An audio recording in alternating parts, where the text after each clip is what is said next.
Hi, I'm Kyle Wagner with Go Wags.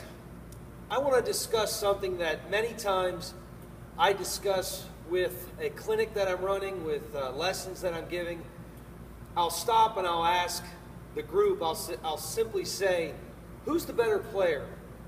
The guy that slams his heel into the ground when the ball on its way to the plate is at the blue ball, or if the ball is at the yellow ball? Just a simple question, who's generally the better hitter? The guy that slams his heel into the ground to start his swing when the ball's closer to me, or when the ball's further away from me? And I get varied responses. The answer is, the guy that starts his swing at the yellow ball is the better player. Now why? Well, for obvious reasons. If I can let the ball get closer to me, I can process the speed easier, I can process the spin, I can determine location.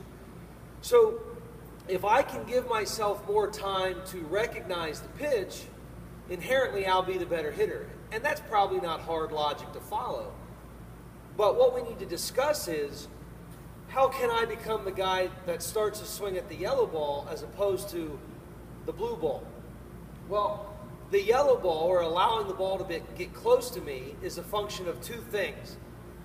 It's a function of your general quickness. How quick are you to the ball? How efficient can you get the barrel of your bat to the impact position in the fastest manner possible?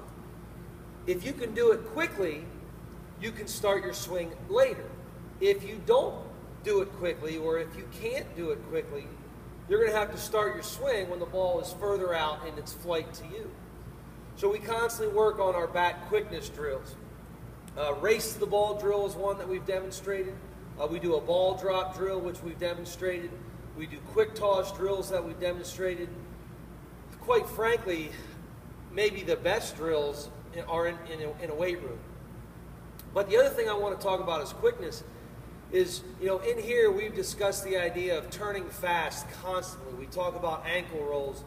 If I want to get my barrel of the bat to the impact position as efficiently as possible, this takes a very dynamic move, So I slam that heel into the ground and I turn as fast as possible. Anything that's driven from the ground up, pushing through the ground, turning through your legs, having incredible core strength, that allows me to efficiently get the barrel to the ball.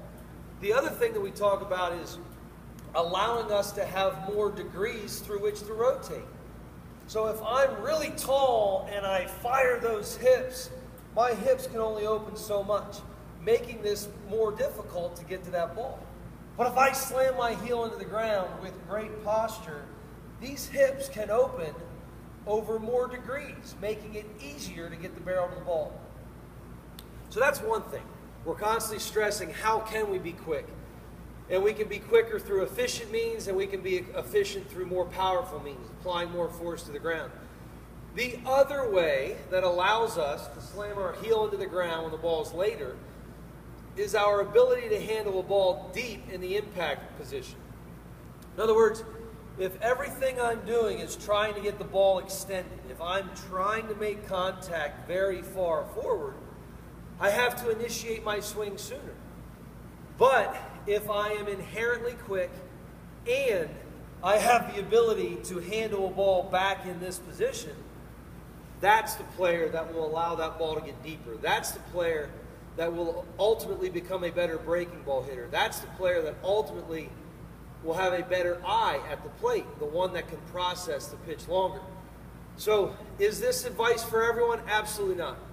If you're a young player and you only compete against the fastball, and it's a good, firm fastball at that, go get it early. Go get it. Flip the switch. Be aggressive. That's the foundation of green light for our younger hitters. But once that pitcher starts demonstrating the ability to command location and throw multiple pitches, we are constantly stressing to them about letting the ball get deep. But you can't let the ball get deep and then swing and miss. You have to have a skill set to match. And that skill set is based upon your quickness and what we call your adjustability deep in the zone.